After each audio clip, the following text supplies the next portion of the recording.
All right, guys, we are back for another episode of the On Call Empath, and I am here with no other than Joe Ryan, a family systems coach, somebody that's been on my podcast before, and I had to have him back again because we're going to take a deep dive into narcissist abuse and how to deal with them. And if you're an empath, don't miss this episode. Joe, welcome to the podcast. Hey, Raj, thanks for having me back. So what's been going on? It's been it feels like almost a year, and so much has happened on my end and your end. So I'm glad you're back. I've been following a little bit, a couple of your stories. I know you're doing lives and a lot of your coaching. So between now and then, like, what are you kind of doing now, and what's your specialty these days? I've just been working through my false self and the family system roles, trying to Yeah. find the authentic self in me. Moved to New York City, building a life here, have the coaching business and the podcast. It's all going well. Life is just lots of smiles these days. Yeah. So, yeah, I've been getting a lot of people actually emailing me about this subject. I know this is thrown out around a lot on the internet. The buzzword, narcissist, why empaths are so flocked to them, why we go towards them. So I wanted to bring you on because I know you have some good background experience in this area and as a coach. And as far as myself, as an empath coach myself, how to like kind of get your life back after narcissist abuse, because it feels like after that whole ordeal, it's like, where do we go? Where do we start? So I want to start by asking you, what are some of the things, I guess, that stick out, not like a red flag, but what do we look for in a narcissist or somebody that has narcissist traits in today's age? Because it seems like they're almost everywhere. Well, when they're into everything that you're into as much as you are off the bat, that's Yeah. pretty much a red flag right there. You get sucked in, they attach to what you do, they pump you up, they make you feel good, and then over time it's that bait and switch. Hmm. They need Yeah. more, you're not getting enough. They have this fantasy or this envision of what the relationship is going to end up to be for them. Yeah. And they cultivate it at the beginning to make you feel safe and Yeah. secure and not pressured. And then as time goes on, they give up and kind of abandon themselves in a sense to meet your needs so that you feel safe and comfortable. And then a resentment starts to build because Yeah. you're not leaning in to them as much as they would like. And then the conflict starts. And then, being on the empath side of it, you start scratching your head going, wait, who are you? Yeah. Yeah. And worst of all, I know a lot of friends of mine that have been in long-term relationships, and they tell me I had no idea that this person was a narcissist until 2, 3 years into the marriage. Sometimes they don't show that side until they got you. I mean, what do you think about that?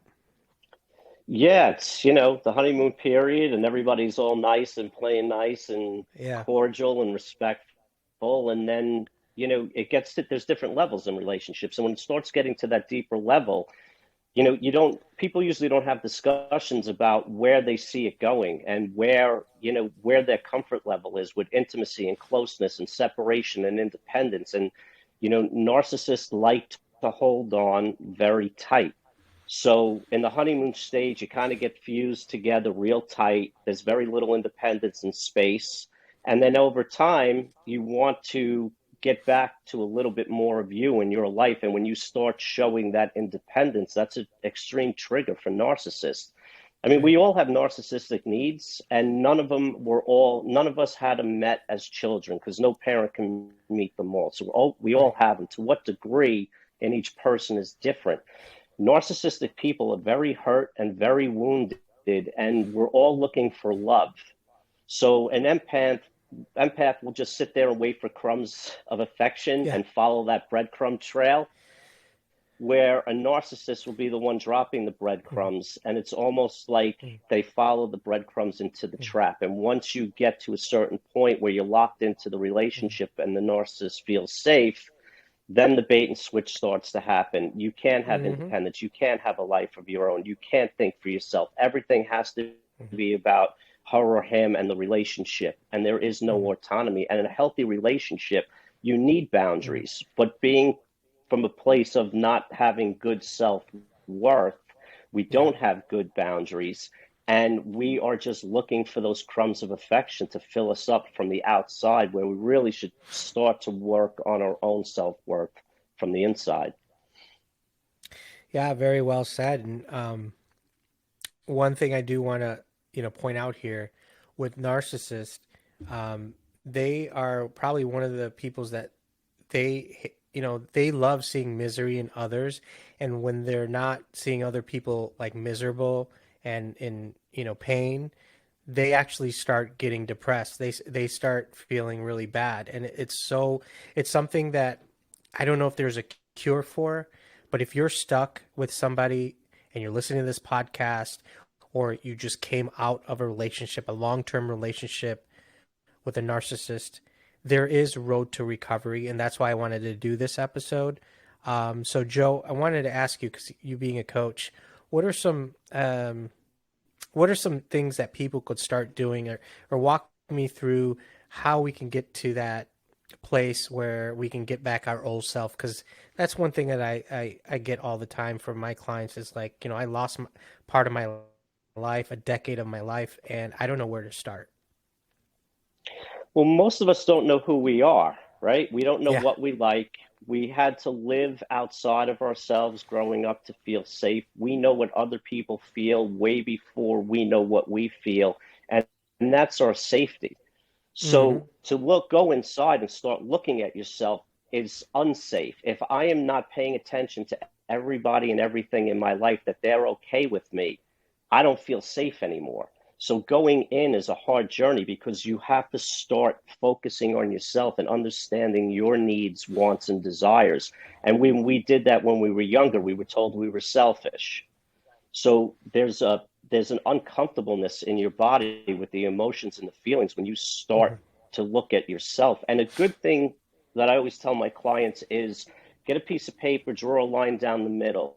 On one side, write all the feelings, emotions you were allowed to have. And on the other side, write all the feelings and emotions that you weren't allowed to have. And usually the ones that you were not allowed to have, that list is way longer than the ones you were allowed to have. So the ones we weren't allowed to have, we cut off, and we don't allow ourselves to experience it. To become more whole and build self worth, we have to go into those feelings and those emotions and those desires that we feel we're not allowed to. We have to become more complete and whole with our emotions. We're afraid of body reactions, but we're more afraid of the Hmm. reactions of the people around us because we don't have those boundaries to say no and protect ourselves. Absolutely. And then the other aspect of it is, I feel like our central nervous system, our brains, everything changes. I mean, I've talked to people that are on high alert all the time. A lot of them be like, okay, this person did this, that person's a narcissist, or this person was mean to me and they're a narcissist. So we have to be careful.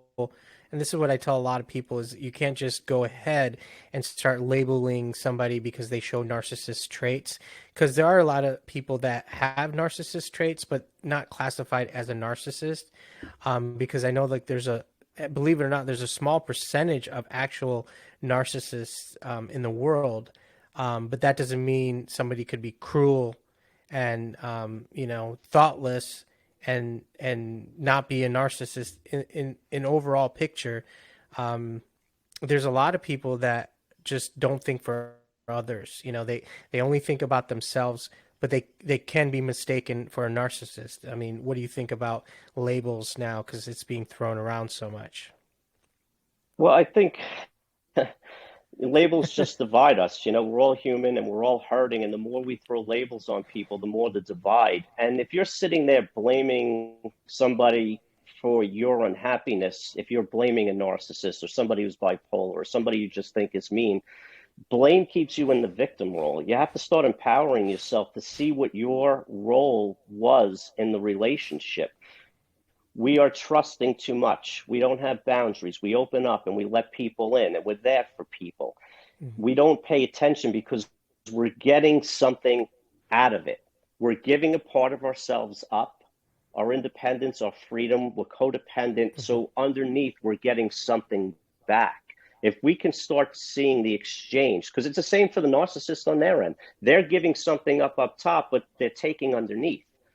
Even as empaths, and I know this isn't popular, but we do the same thing, but we do it in a nicer way. We want to get our needs met, but we don't have boundaries and we don't know how to speak up. So we're passive about how we get our needs met. Okay, if I just go along with what he or she wants, I will sacrifice myself here, but I know on the back end, this person isn't going to get angry. Where the conversation should just be, I understand this is important to you. I don't feel comfortable doing it. Mhm. It is nothing against you. It's about me and my Mhm. history. This just doesn't feel right. We can plan to do Mhm. something different together another time. Like there should be more Mhm. conversations like that instead of going, yeah, no, I can't wait. It's going to be great. Meanwhile, you're anxious and you're almost Yeah. throwing up at the thought of having to do this event. Yeah. No, that makes sense. So I want to just kind of switch gears here about recovery. All of you empaths, um, HSPs, trauma victims, the people that write in, you're probably wondering, okay, so I've been through abuse, I've been through some sort of narcissist abuse.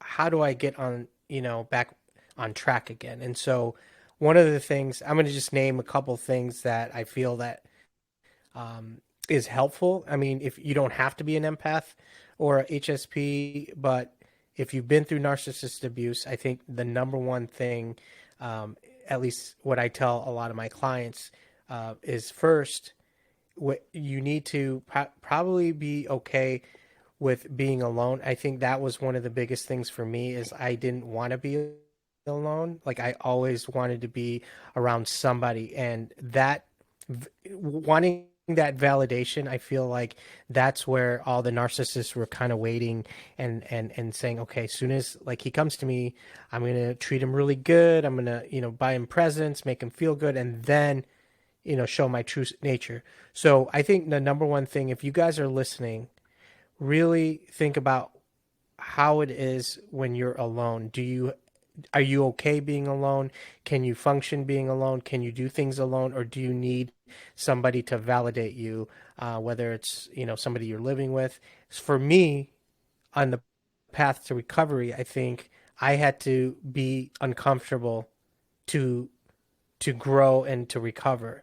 And so if you're not willing to be uncomfortable and go to a coach like me or Joe or heck just a therapist or a friend or mentor, you're not going to be able to do it yourself. So that's where asking for help at the right, you know, asking help, and getting that type of feedback from somebody that because you can't do it alone. I mean, Joe, what do you think about trying to just heal yourself by yourself and say, okay, I can do this all by myself and I'll be fine. Our basic needs as humans is connection, and we need mirroring faces. Without mirroring faces, there's no validation. Mm-hmm. So it's kind of a two-part thing. Part of it is I agree with you. You have to take time for yourself. So a problem Mm-hmm. with falling for people is I'm not happy with myself. I don't feel lovable. I don't feel like I have worth and value. My life Mm-hmm. is shit. I'm not happy with anything. Oh my God, look at this woman. She's gorgeous, shiny, beautiful, has a life. She's going to take me out of my misery. And you put everything into the relationship because Mm-hmm. you don't have a life, you don't have a sense of self, you don't have a foundation. So I'm Mm-hmm. coming into this relationship empty, looking for it to fill me up. Mm-hmm. What I needed to do was, and I've said this often, I took about 3 years off from dating and I worked on myself. Yeah. When I started getting back into dating, it was falling back into old patterns, but catching them because I had done so much work. It's building a life and a foundation with yourself. It is uncomfortable sitting with those feelings, feeling like a loser, feeling like you have no friends, feeling like nobody loves you. But you also need to understand who you are and share it with somebody. You need that mirroring face. I need to sit across from somebody, tell them my worst stuff and have them mirror back to me, because I'm only seeing it as I'm worthless, I'm useless, and I'm unlovable. I need somebody that's going to see it from a different perspective and shine that light back on me and go, hey, did you ever think about looking at these three ways? And it was like, Yeah. no, because I am so etched in my brain with my responses and my thought patterns that I just believe that I am not worthy. Hmm. So taking time alone, building a life, getting comfortable with yourself alone. But as you're doing that, a coach, a therapist, a mentor, a peer support specialist, somebody that works in this field that you connect with. And if you're with them for a certain amount of time and you don't feel like you're progressing, fire them and find somebody else. Hmm. They work for you. Yeah, that's very true. And the other thing that I'm very, very big on is what type of energy are you giving off? So for myself, I remember like walking into a room and always ask myself, are these people going to like me? And so now I had to shift my mindset and ask the reverse question is, am I going to like these people? So when I started shifting that in my head and saying, well, it's okay if these people don't like me, I'm still in my mind, I know I'm going to be complete with or without them. Like whether it's a job, whether it's a relationship, whether you're dating somebody, if I don't meet their standards, that's okay. And you have to be okay being that uncomfortable, getting rejected, being maybe even putting those boundaries which suck. And I know it's really tough to tell somebody, you know, um, I don't feel like doing something because you feel like maybe you'll get backlash. But that's all part of the process. You always have to be working on yourself and just know what type of energy are you giving off. Are you giving out that energy where it's like, here, I'm going to do whatever you want? Or are you going to give that out that energy is like, I have boundaries, and if I feel like doing it, I'm going to value myself first. I'm going to honor my soul first before I give myself out to others. I mean, what do you think about that? The more we know ourselves, the easier it is to set boundaries. Hmm. Growing up in a place where you aren't allowed to get to know who you are, we have to take the time to go back and figure out who we are. When you have a better foundation of self, it is easier to set boundaries. And a boundary isn't to like set people off. Boundary is, I want to keep you in my life, but if you Hmm. continue to do this, you're not going to be in my life. So the Right. boundary is helpful. It's navigating who you are. It's saying Hmm. where my responsibility for me emotionally ends and where it begins for you. I am not emotionally responsible for your reactions. I am Right. emotionally responsible for keeping myself healthy and safe by setting limits within myself and setting limits for others who are coming in too hot and heavy. I want you guys to listen to that. And I love that you said that because that took me a long time to kind of process, and other people's reaction I made it my own. If they're not happy, then I'm not a good person. If I'm not perfect, if I'm not doing what I'm expected to do, then my self worth is down here. But it's just really, If we really don't know who sad. we are Yeah. and we set a boundary and somebody gets angry, we are going to doubt ourselves and it makes us feel Yeah. worse. When you know who you are and what you will Hmm. put up with and what you will not put up with, the boundary Hmm. gets easier. And if it sets somebody off, you know yourself well enough not to take it personally. Hmm. This is who I am. This is what I believe. This is what is important to me. You are Hmm. not allowed to step over this line. If I don't know who I Hmm. am and I set that boundary, and somebody goes, "What are you? You're ridiculous with that." Yeah. I'd be like, "Am I? Was that wrong? Oh, I'm sorry." Not knowing who you Exactly. are is a big problem with setting Yeah. boundaries. That's why the alone work, Hmm. becoming good on your own, building a life and a foundation of yourself, Hmm. makes the rest of this Hmm. process so much easier. Yeah, and it happens to me even today. I mean, even with podcast, guests and coaching my clients, when I tell people, I'm at my absolutely maximum bandwidth. I can't give any more. I'm gonna have to reschedule, or I've had instances where I've pulled episodes off my roster, and I mean these were pretty well known people, and I just didn't feel like it was a right fit, and I just pulled it right off the podcast, and I said to myself, this is going to really piss off this person, and if they get pissed off, and if they're probably not going to like me, and they're probably going to give me a bad reputation and this and that. And I said, hold on, here I go again, making these assumptions, like the worst case scenario, doomsday. And I did pull the episode, and I was so proud that I was able to do that, even though it was so scary for me. It's like, wow, are you sure you're doing the right thing?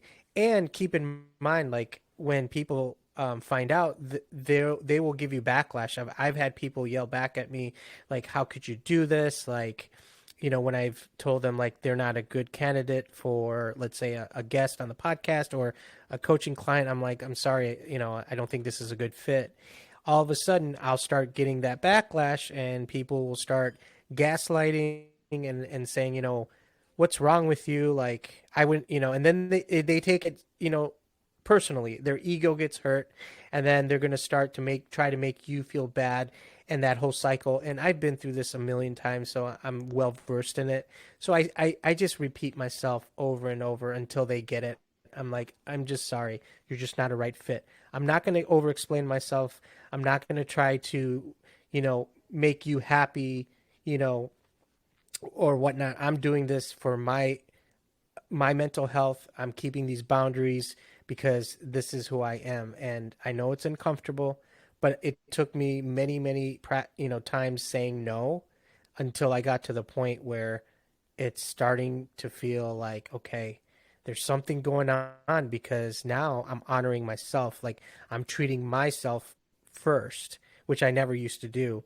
And I mean, it could be small things. Like if you guys are listening to this and you're just getting introduced to setting boundaries and saying no to people, especially your friends when they pressure you to do things you don't want to. And I've been in those positions, and I still have problems with it. I'm not perfect, but at the end of the day, it's got to be about you. And just like Joe said, you have to know yourself.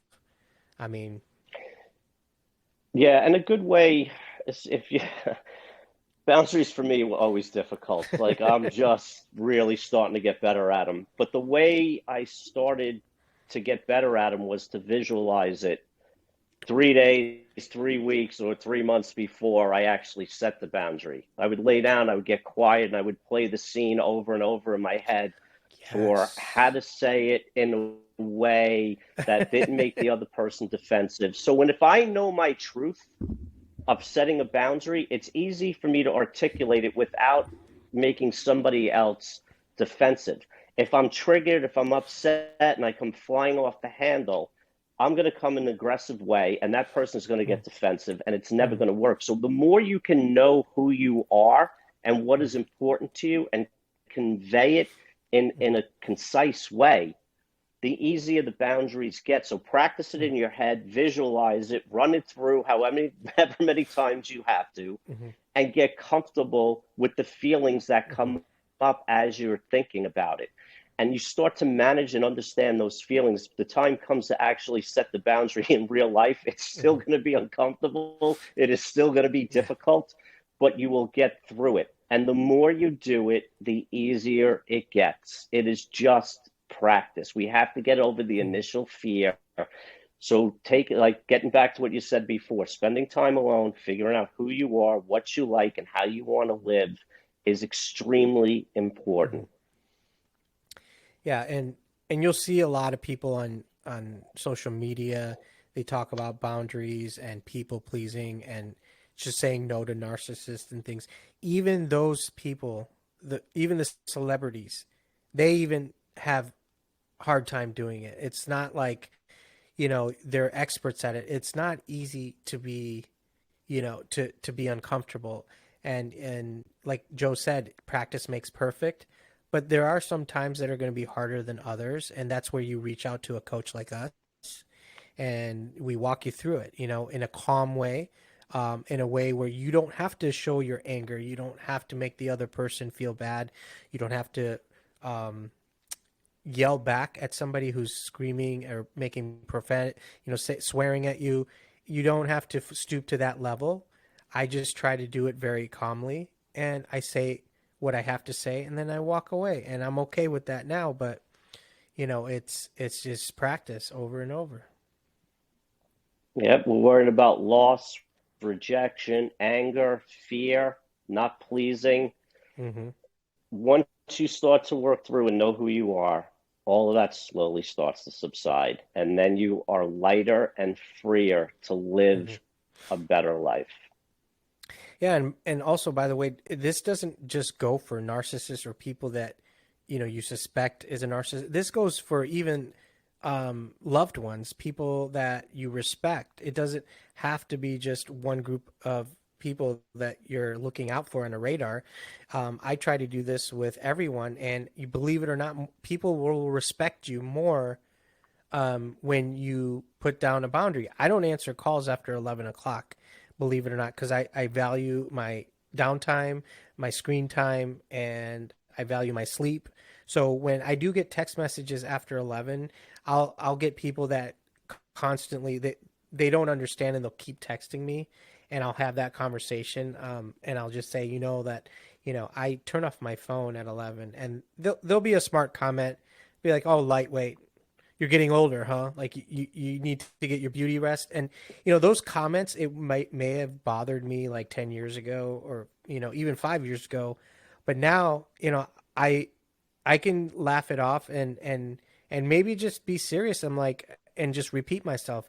That's fine, but I shut off my phone at 11 o'clock, and they'll get it Yeah, so with the tone of your they're shame voice. they're, yeah, Go ahead. they're shaming you to start acting the way they want so that they don't feel uncomfortable Eggs. because they're probably sitting there going, "Why didn't he get back to me? He doesn't like me. Was that stupid what I said?" Like they're all in their heads and they don't want to be that way. Mhm. So let me shame Raj into texting me back Yeah. at 12:30 in the morning. Oh yeah, and I've had people that they they've told me like they had a bad day and they need time away because they're going through something personal and professional. So I was like, "Oh, no problem." Totally understand that. I don't push anyone. I let them say I give them their space. But the minute I do it, are you okay? Is everything okay? Tell me what's going on. It's not like you. You're changing. You're this and that. And so it's so funny, like when I try to do the same thing somebody else is doing, it becomes I'm the bad guy, or it's like, you've changed. But not everyone's gonna be that, they're not gonna understand, and some people are going to do one thing and it's the standards are going to be different for you. So just keep in mind, stick to your guns. Just because somebody else isn't doing it and you start doing it and you're afraid, like, oh god, they're going to think, let them think. Let them think. That's what I say. The more you grow and the more you change, the more people you're going to leave behind. It's just a fact. So if you want to grow, you want to better yourself and better Hmm. your life, know that the people that you're looking at in your life today will Hmm. probably not be there in 6 months or 2 years. And that's the Hmm. process. You grow, you evolve, and then people Hmm. who are in your life don't speak the same way because they don't Hmm. like the changes in you because they are now uncomfortable. And you just got to let Yeah. them go behind you. And just wrapping up here, I just want to end this with all you empaths, especially tuning in. Be okay letting people go, because if somebody's meant to be in your life, they will stay. They'll come back. And in fact, that's one of the reasons I kept in contact with Joe, believe it or not. I haven't, if you look at my roster, I haven't had too many people have return visits. I've probably had a handful. But the ones that I have come back, they've shown me a lot of value, and I look up to them. I learn a lot from them. So to me, it's like it's okay to get people and uh, do an audit on all of your friends, even on Facebook.